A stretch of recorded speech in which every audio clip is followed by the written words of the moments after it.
سے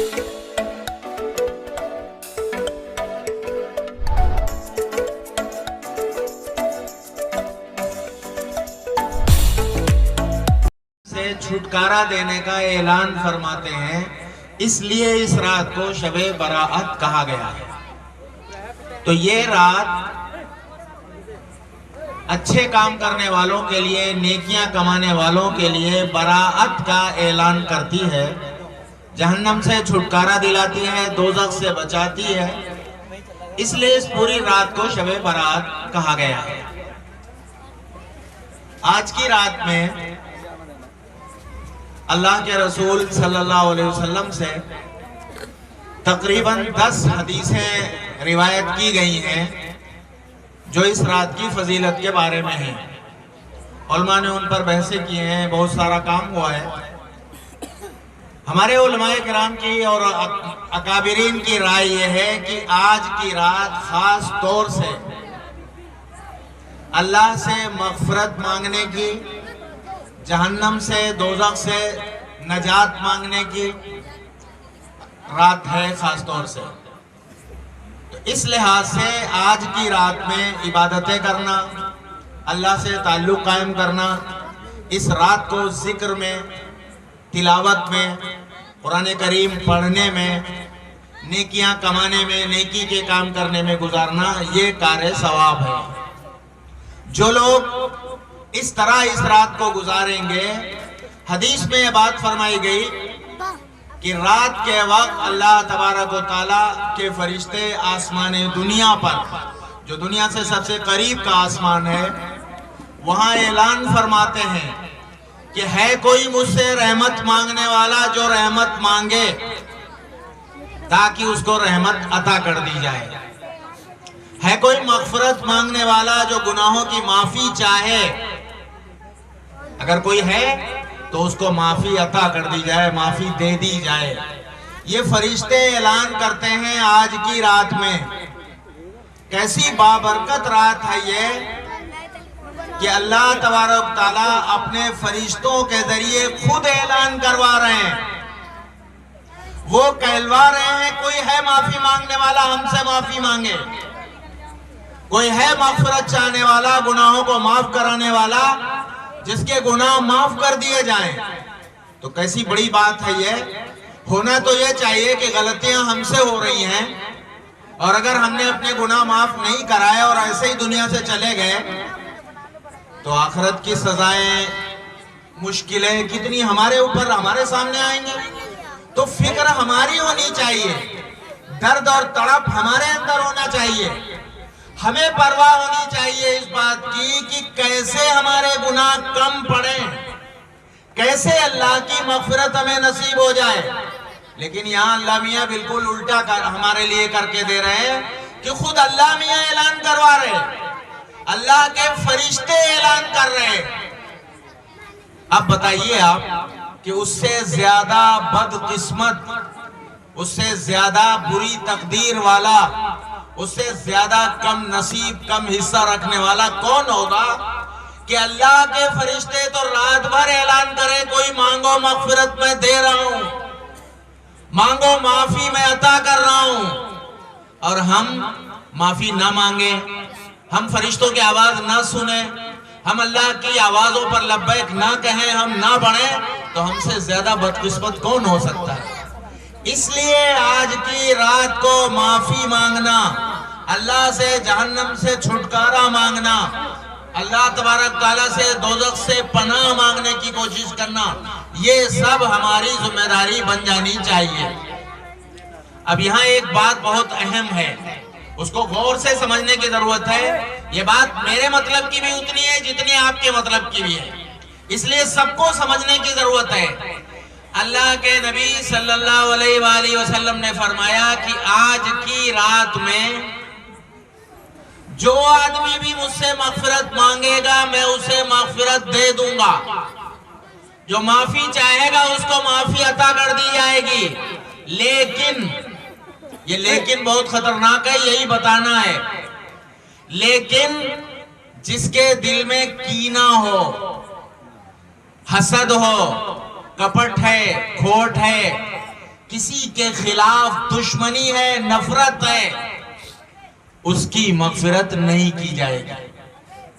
بہت فکر مندی کی بات ہے، اللہ کی رحمت، اس کی مغفرت، اس کی طرف سے معافی کھلے عام بٹ رہی ہے، پوری رات کے لیے اعلان کر دیا گیا ہے، لیکن اس کے ساتھ یہ بھی کہہ دیا گیا جس کا دل صاف نہیں ہوگا، جس کے دل میں کینہ ہوگا، بغض ہوگا، حسد ہوگا، جو ایک دوسرے کو دیکھ کے جل رہا ہے، چڑ رہا ہے، اس کی مغفرت نہیں کی جائے گی۔ میرے بزرگوں، کیا ہی اچھا ہو، اور اس سے بہتر تو کوئی بات ہو ہی نہیں سکتی۔ آدمی، ہمارے یہاں محاورہ ہے کہ ضرورت کے لیے گدھے کو بھی باپ بنا لیتا ہے آدمی، یہی کہتے ہیں ہم لوگ۔ یہاں ہماری سب سے بڑی ضرورت ہے کہ کسی طرح گناہ معاف ہوں، اللہ تبارک و تعالی ہمارے گناہوں کی معافی کر دیں، جہنم سے، دوزخ سے چھٹکارا مل جائے، کیسے بھی کچھ کرنا پڑے جنت کا فیصلہ ہو جائے، یہ ہماری سب سے بڑی ضرورت ہے۔ اس ضرورت میں جو چیز رکاوٹ بننے جا رہی ہے وہ ہے ایک دوسرے کے خلاف دل میں نفرت، دل میں کینہ، دل میں حسد، ایک دوسرے کے خلاف جلن۔ اس کی ترقی نہیں ہونی چاہیے چاہے ہمارا کچھ بھی ہو جائے۔ یہ جو نظریہ ہے یہ ہمارے جنت میں جانے کی رکاوٹ بننا ہے آج کی رات میں۔ تو صحیح تو یہ ہے کہ ہم آج کی رات طے کر لیں کہ آج سے ہی ہم اپنے بھائی سے، گھر والوں سے، خاندان والوں سے، پڑوسی سے، گاؤں والوں سے، رشتہ داروں سے، جس سے بھی ہمارے دل میں کوئی نفرت ہے، ہم اپنا دل صاف کر لیں، اپنے دل سے نفرت نکال دیں تاکہ ہماری مغفرت ہو۔ اگلا معاف کرے نہ کرے وہ جانے، دوسرا آدمی آپ کے خلاف کھڑا ہے لڑنے کے لیے، لڑتا رہے، لیکن ہم اپنے دل سے نفرت نکال دیں، ہم اپنے دل سے حسد اور کینہ نکال دیں، تو کم سے کم ہماری مغفرت تو ہو جائے۔ اپنی ضرورت سمجھ کر، آخری درجے میں مجبوری سمجھ کر کہ اس کے علاوہ کوئی چارہ ہی نہیں ہے، معافی چاہیے تو دل سے حسد کینہ نکالنا پڑے گا، بغض نکالنا پڑے گا، دوسرے کے خلاف نفرت نکالنی پڑے گی، تو ہم اس کے لیے تیار ہو جائیں۔ ہونا تو یہ چاہیے کہ ہمیشہ کے لیے معاف کر دیں۔ اگر ایسا ہو کہ ہمیشہ کے لیے معافی مشکل ہو رہی ہے، کل کو پھر لڑنا پڑ سکتا ہے، تو آج کی رات مغفرت بٹ رہی ہے اللہ کو دکھانے کے لیے، وہاں جھوٹ تو چلے گا نہیں، دل کے ارادے، دل کی نیتیں تو صاف ہیں، سب کے سامنے ہیں، اللہ کو سب کچھ معلوم ہے۔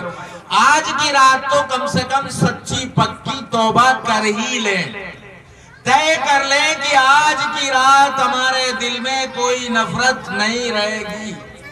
جس بھائی سے بھی لڑائی ہے دل میں سوچ لیں میں نے معاف کیا، اب کوئی لڑائی نہیں، ہماری کسی سے نفرت نہیں، ہمارا کسی سے کوئی ٹکراؤ نہیں۔ اگر ایسا نہیں کریں گے تو اللہ کے رسول صلی اللہ علیہ وسلم نے یہ بات فرما دی ہے کہ آج کی رات اس کی مغفرت نہیں ہونی، اس کے گناہ معاف نہیں کیے جائیں گے، اس کو جہنم سے چھٹکارا نہیں دیا جائے گا، اس کو دوزخ سے معافی نہیں ملنے والی۔ تو دوزخ سے معافی چاہیے تو ہمیں یہ کام تو کرنا ہی پڑے گا۔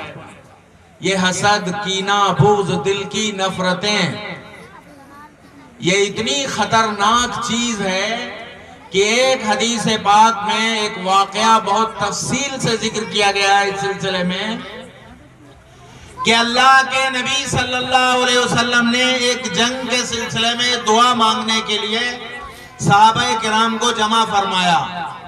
سوچ کے دیکھیے کون لوگ ہیں دعا مانگنے والے؟ پوری کائنات کے اس زمین کے سب سے بڑے آدمی، سید الاولین والآخرین، خاتم الانبیاء، حضرت محمد مصطفیٰ صلی اللہ علیہ وسلم، وہ تو مانگ رہے ہیں دعا، اور آمین کون کہیں گے؟ صحابہ کرام، حضرت ابو بکر، حضرت عمر، حضرت عثمان، حضرت علی، بہت بڑے صحابہ رضوان اللہ تعالی علیہم اجمعین، ان میں سے ہر ایک آدمی اس معیار کا ہے کہ اللہ کے سامنے ہاتھ اٹھا دے تو عرش الہی ہل جائے اور اس کی دعائیں قبول ہو جائیں۔ لیکن اللہ کے نبی صلی اللہ علیہ وسلم جب دعا مانگنے بیٹھے تو جبرائیل تشریف لائے اور اللہ کے نبی کو حکم دیا گیا کہ اعلان کرو کہ اس مجمع میں اگر ایک آدمی بھی ایسا ہے جس کے دل میں کسی کے خلاف کوئی کھوٹ ہے، کوئی نفرت ہے، کوئی بغض ہے، کوئی کینہ ہے، تو ہماری مجلس سے نکل جائے، اس لیے کہ اس کے بغیر یہ دعائیں قبول نہیں ہوگی۔ اللہ کے نبی دعا مانگ رہے ہیں، صحابہ کرام آمین کہہ رہے ہیں، وہاں اعلان ہو رہا ہے کہ اگر دل میں نفرت ہے تو دعا نہیں قبول کی جائے گی۔ تو ہم آپ کس مقام پر ہیں، ہماری کیا حیثیت ہے، ہماری کیا بساط ہے؟ اگر ہمارے دلوں میں نفرتیں ہیں تو دعائیں قبول نہیں ہو رہی۔ تو یہ برائی اتنی بڑی ہے کہ اس سے ہمیں اپنے دلوں کو صاف کر لینا ہر حال میں چاہیے، ورنہ میرے بھائیوں، میرے بزرگوں، آخری درجے میں خطرہ ہے کہ آج کی رات کا جگنا، محنت کرنا، عبادت کرنا، اللہ کے سامنے مانگنا سب بیکار چلا جائے۔ اس لیے کہ جب نبی نے خود ہی اعلان کیا ہے کہ جس کے دل میں کھوٹ ہوگا اس کی مغفرت نہیں، تو پھر ہمیں تو کھوٹ نکالنا ہی پڑے گا۔ یہ اس رات کی ایک فضیلت کا تذکرہ ہے۔ اس رات کے بارے میں ایک اور حدیث ہے، وہ تنہا ایک حدیث ہے، ایک واقعہ ہے کہ اس رات کو اللہ کے نبی صلی اللہ علیہ وسلم مدینہ منورہ کے قبرستان جنت البقیع میں تشریف لے گئے۔ واقعہ بہت تفصیلی ہے اور یہ ایک واقعہ ہے۔ اس میں یہ ہے کہ اللہ کے نبی صلی اللہ علیہ وسلم اپنے گھر میں لیٹے ہوئے سو رہے ہیں، آپ بیدار ہوئے، حضرت عائشہ رضی اللہ عنہا آپ کے پڑوس بغل میں موجود ہیں، آپ خاموشی سے اٹھتے ہیں، ان کو بھی نہیں بتاتے اور اٹھ کے چل دیتے ہیں۔ اتفاق سے حضرت عائشہ ام المومنین کی آنکھ کھل جاتی ہے، وہ دیکھتے ہیں کہ اللہ کے نبی صلی اللہ علیہ وسلم کہیں جا رہے ہیں، تو یہ جاننے کے لیے کہ آخر آدھی رات کو ہمارے نبی جا کہاں رہے، دیکھیں ذرا، وہ بھی پیچھے پیچھے نکلتی ہیں۔ آپ دیکھتے ہیں کہ اللہ کے نبی صلی اللہ علیہ وسلم جا رہے ہیں اور سیدھے وہ قبرستان مدینہ منورہ کا، جس میں آج کی دنیا میں کہا جاتا ہے کہ 10,000 صحابہ کرام کی قبریں ہیں، دفن ہوگا نہ کہیں ایسا خزانہ، ہرگز اتنی بڑی شخصیتیں کہاں ہوں گی دنیا میں۔ وہاں جنت البقیع کے قبرستان میں آپ تشریف لے گئے اور ایک قبر کے پاس بیٹھ کر آپ نے کچھ استغفار کیا، کچھ دعائیں مانگی، میت کے لیے مغفرت کے لیے کچھ دعائیں مانگی، کچھ الفاظ پڑھے۔ یہ ایک واقعہ ہے جو اللہ کے نبی صلی اللہ علیہ وسلم سے اس رات میں ثابت ہے۔ اس واقعے کو بنیاد بنا کر مسلمان اس رات میں، شب برات کی رات کو، 14 شعبان کی رات کو جگتے ہیں اور اپنے اپنے قبرستانوں میں جا کر اپنے مردوں کے لیے، اپنے مرحومین کے لیے، اپنے بزرگوں کے لیے، اپنے باپ اور داداؤں کے لیے دعائیں مانگتے ہیں، مغفرت کے لیے کوشش کرتے ہیں۔ یہ ایک واقعہ ہے۔ اس واقعے میں بڑی نزاکتیں ہیں جو ہمیں جاننی چاہیے۔ دین وہ ہے جو اللہ نے بتایا، اللہ کے رسول نے بتایا، ہماری مرضی دین نہیں ہے، ہماری خواہش دین نہیں ہے۔ دین ہے جو طریقہ نبی نے بتایا، جو اللہ کا حکم ہے وہ دین ہے۔ اللہ کا حکم یا اللہ کے نبی کا طریقہ یہ ہے کہ آپ اپنے گھر سے تنہا نکل کے گئے، ام المومنین حضرت عائشہ رضی اللہ عنہ بغل میں سو رہی ہیں، انہیں بتا کے نہیں آئے، اکیلے آئے۔ تو ہمارے ہاں کیا ہو رہا ہے؟ قبرستانوں میں لائٹیں جلائی جاتی ہیں، رات بھر ہنگامے کیے جاتے ہیں، گلی کوچے روشن رکھے جاتے ہیں، بھیڑ ہوتی ہے، محلے میں شور مچتا ہے، نوجوان بچے ایک ایک گلی کوچے میں گھومتے پھر رہے ہیں اور ہڑبڑ مچا رہے ہیں، اور سمجھا یہ جاتا ہے کہ ہم اللہ کی عبادت کر رہے ہیں، اللہ کو راضی کر رہے ہیں۔ تو ظاہر ہے شور مچانا، ہنگامہ کرنا، قبرستان میں چراغاں کرنا، وہاں لائٹیں جلانا، وہاں بھیڑ لگانا، وہاں ناچ گانے اور باجے بجانا، یا وہاں قبرستان کا جو پرسکون ماحول ہے اسے خراب کرنا، یا گلی کوچوں میں نوجوانوں کا ٹہلنا، ان میں سے کوئی چیز بھی دین نہیں ہے۔ اللہ کے نبی کی تعلیم نہیں ہے، ہمارے نبی کا یہ کار ثواب نہیں ہے، اس پر کوئی اجر نہیں ملنے والا ہے۔ اگر کسی کو عمل کرنا ہے تو ویسے ہی کرنا پڑے گا جیسے ہمارے نبی صلی اللہ علیہ وسلم نے کر کے دکھایا۔ خاموشی کے ساتھ آدمی اٹھے، قبرستان چلا جائے، کوئی راستے میں مل جائے اکیلا تو مل جائے، کوئی بات نہیں، لیکن بھیڑ نہیں لگانی ہے، 10 لوگ جمع نہیں کرنے ہیں، ٹولیاں نہیں بنانی ہیں، لائٹوں اور اجالوں کا انتظام نہیں کرنا ہے، قبرستانوں میں روشنیاں نہیں کرنی ہیں، اس سب کی اجازت نہیں دی شریعت نے۔ نبی کا طریقہ کار یہ ہے کہ وہ اکیلے اٹھتے ہیں اور جا کے دعائیں مانگتے ہیں۔ ہمیں بھی اجازت ہے کہ آج کی رات اپنے محسنوں کو، اپنے بزرگوں کو، اپنے ماں باپ کو، اپنے داداؤں کو، پردادا کو، اپنے خاندان کے وہ لوگ جو قبروں میں سوئے ہوئے ہیں ان کو زندہ کر، ان کے لیے ہم دعائیں مغفرت کریں، ان کے گناہوں کے لیے معافی مانگیں۔ اگر اللہ نہ کرے ان پر کوئی عذاب ہو تو اس کی تخفیف کی دعا کریں، عذاب کم ہو جائے، ختم ہو جائے، ان کے درجات کو بلند ہونے کی دعا مانگیں، وہ اپنی قبروں میں چین سے سو سکیں، اس کے لیے دعائیں مانگیں۔ شریعت اس کی اجازت دیتی ہے، یہ کام کیا جا سکتا ہے اور اسے کرنا چاہیے۔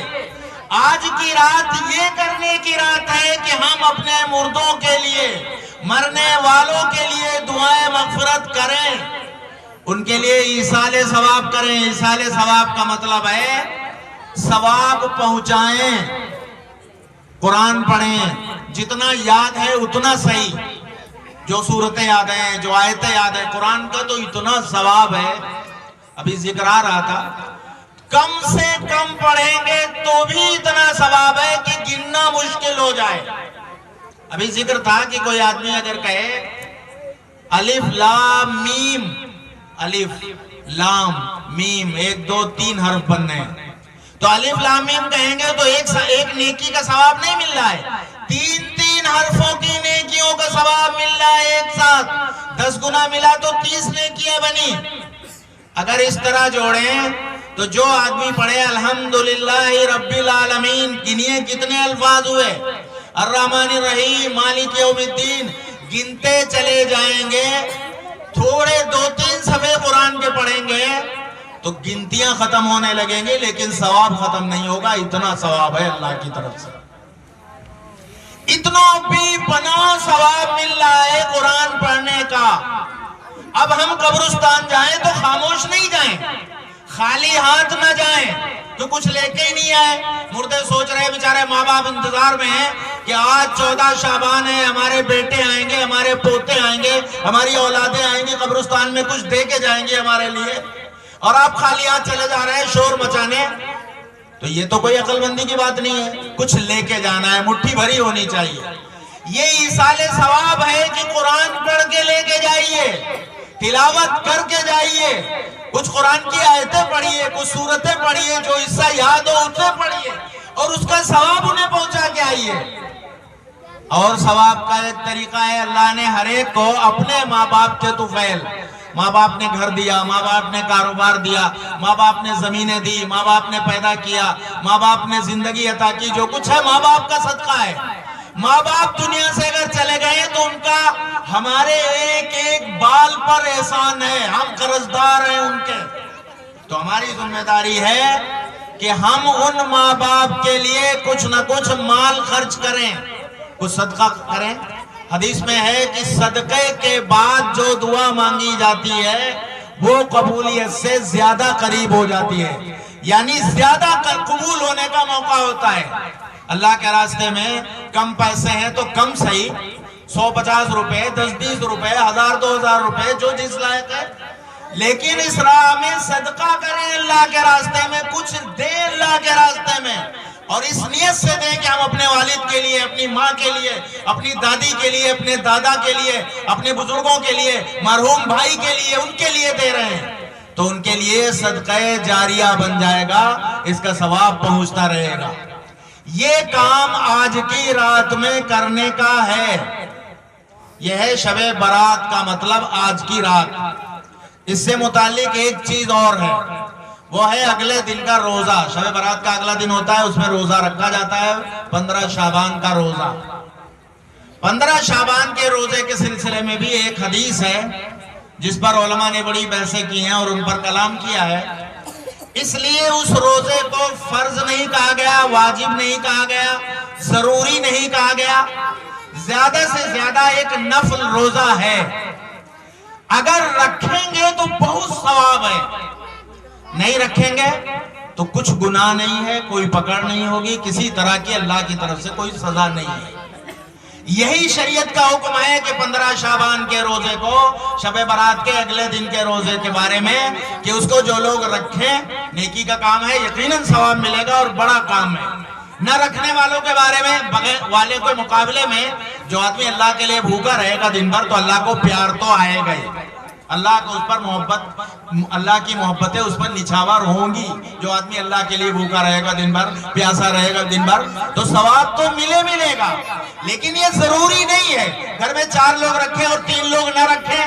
تو جو روزہ رکھیں وہ 3 جو نہیں رکھ رہے ہیں ان پر کوئی احسان نہیں کر رہے ہیں, ان کو بے عزت کیا جائے, کہا جائے بھائی تم کیوں نہیں رکھ رہے, تو یہ فرض روزہ نہیں ہے. کوئی نہیں رکھتا تو کچھ بات نہیں. رمضان کے روزے فرض ہیں, جو نہیں رکھے گا اللہ میاں کے ہاں دنیا میں بھی پٹے گا, آخرت میں بھی پٹے گا.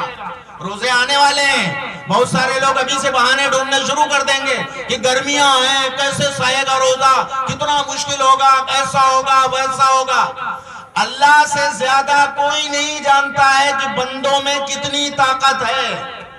جب اللہ میاں نے روزہ فرض کیا رمضان کا روزہ, تو مطلب یہ ہے کہ روزہ رکھنے کی طاقت ہے بندوں میں.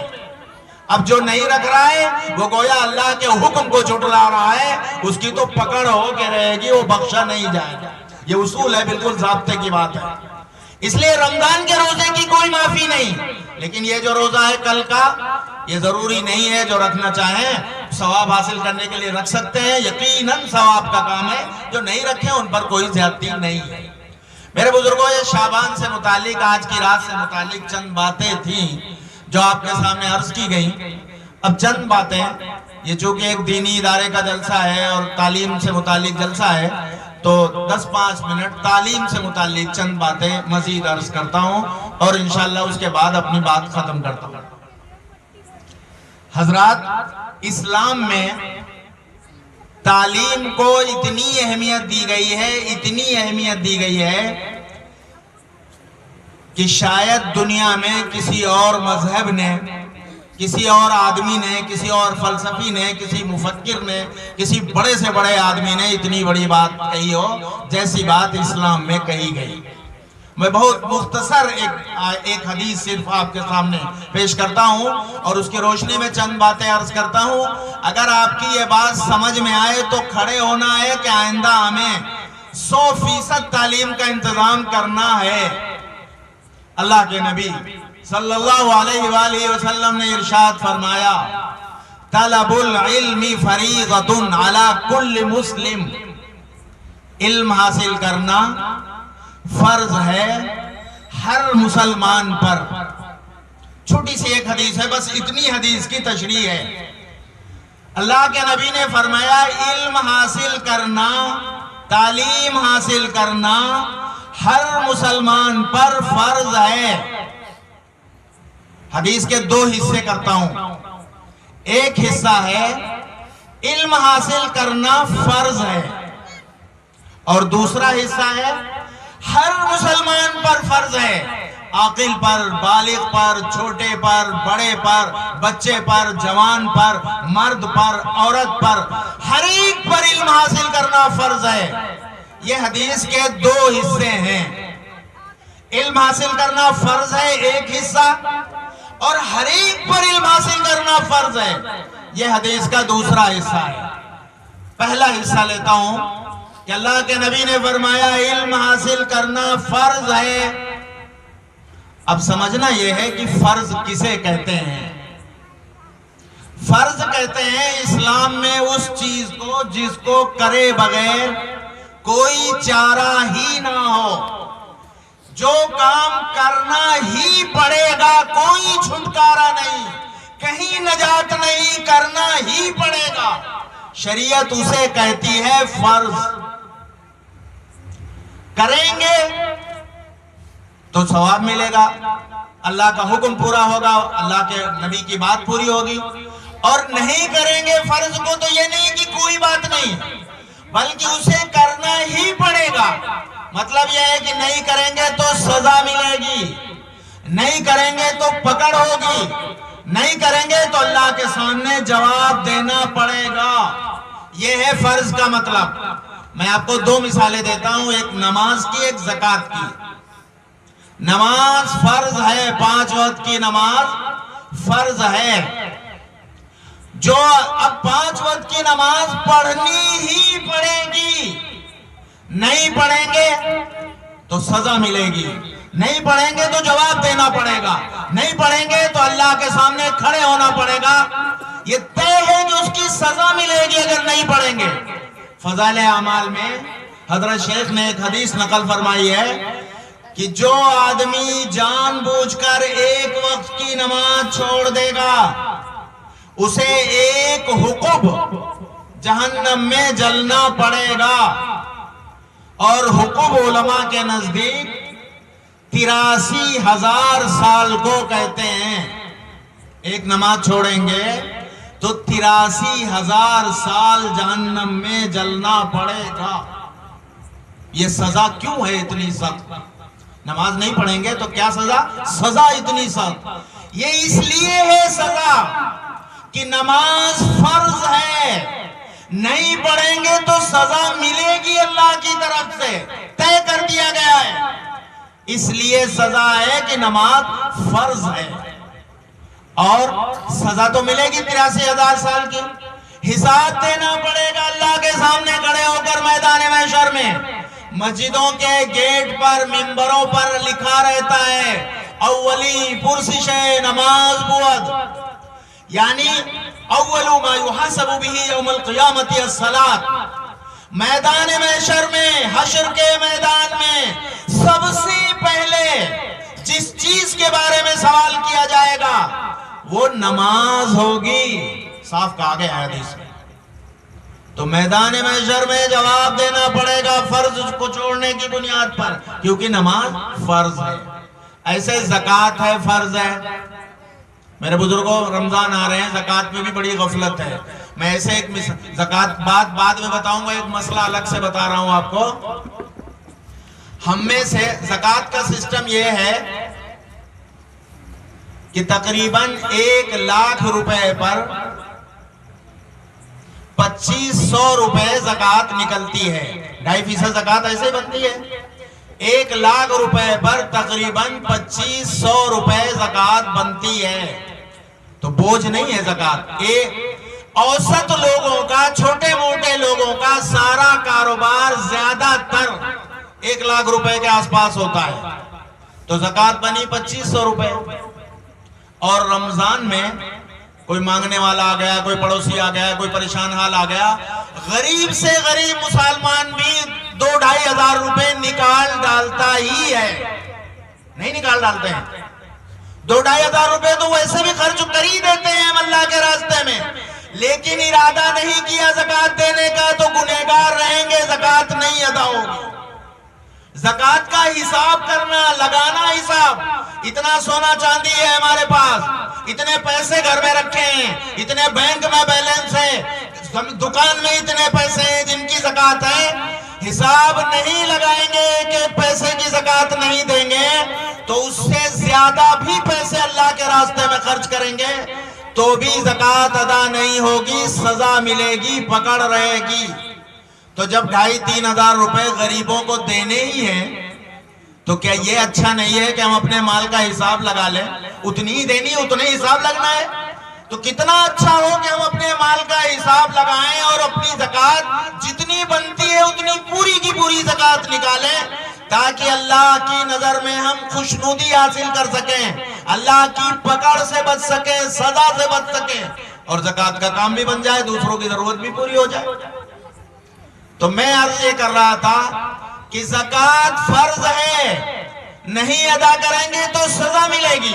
قرآن کریم کی ایک آیت ہے، اللہ تبارک و تعالیٰ نے ارشاد فرمایا الذین یکنزون الذهب والفضة ولا ينفقونها فی سبیل اللہ، جو لوگ سونے اور چاندی کو جمع کر کے رکھتے ہیں اور اللہ کے راستے میں خرچ نہیں کرتے، اس کی زکوٰۃ نہیں دیتے، تو وہ سونا وہ چاندی آگ میں تپایا جائے گا، اور پھر اس تپے ہوئے سونے اور چاندی سے اس انسان کی پیٹھوں کو، اس کے پہلوؤں کو داغا جائے گا، اور اس سے کہہ دیا جائے گا یہ ہے تمہارا وہ خزانہ جس کو تم دنیا میں بچا کے رکھتے تھے، یہ ہے وہ تمہارا سونا، یہ ہے وہ تمہاری چاندی، یہ ہے وہ تمہارا مال جسے تم بچا کے رکھتے تھے، آج یہ تمہارے اوپر وبال بن گیا ہے۔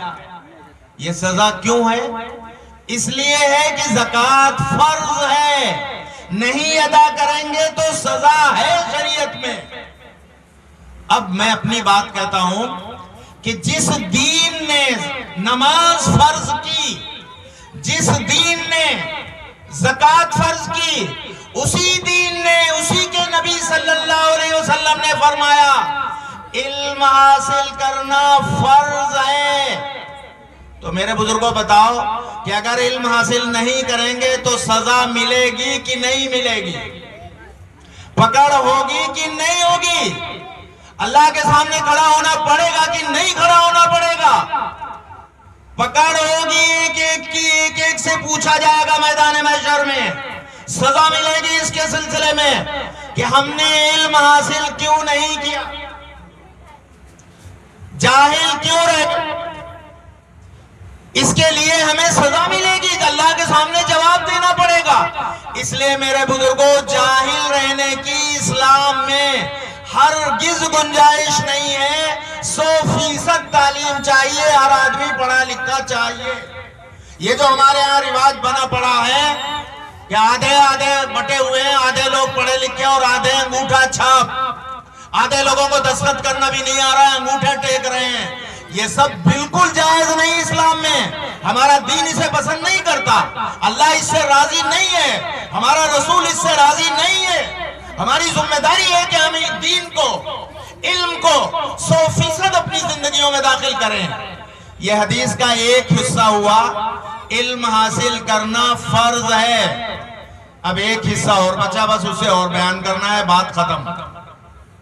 حدیث کا دوسرا حصہ ہے علم حاصل کرنا فرض ہے ہر ایک پر، مرد پر، عورت پر، چھوٹے پر، بڑے پر، عاقل پر، بالغ پر، بچے پر، جوان پر، ہر ایک پر علم حاصل کرنا فرض ہے، ایک آدمی بھی نہیں بچنا چاہیے، یہ فرمایا ہمارے نبی صلی اللہ علیہ وسلم۔ ایک حدیث میں تو یہاں تک کہا گیا اطلب العلم من المہد الی اللحد، ماں کی گود سے لے کر قبر میں پیر لٹکانے تک علم حاصل کرتے رہو۔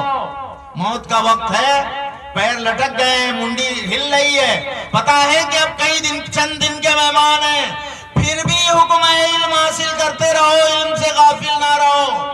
جو دین بڑھاپے میں بھی دین علم سے غفلت برداشت نہیں کر رہا، اس کے آدھے لوگ اگر جاہل ہوں تو اس سے زیادہ افسوسناک، تکلیف دہ، شرم کی اور کیا بات ہو سکتی ہے؟ یہ بات فرمائی۔ اب میں یہ کہہ رہا ہوں کہ اللہ کے نبی نے تو فرمایا کہ کوئی ہر ایک پر علم حاصل کرنا فرض ہے، یہ اتنی بڑی بات ہے کہ کسی نے نہیں کہی۔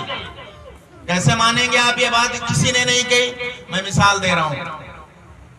ہمارے ہندوستان میں گورنمنٹ نے، ہماری سرکار نے سن 2001 میں ایک تحریک چلائی جس کا نام ہے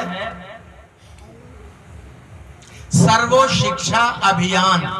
سرو شکشا ابھیان، سب کو تعلیم پہنچے، اس کی تحریک، ہر ایک پڑھے، کوئی شکشا سے ونچت نہ رہ جائے، کوئی جاہل نہ بچے، اس کی تحریک چلائی ہماری سرکار نے سن 2001 میں۔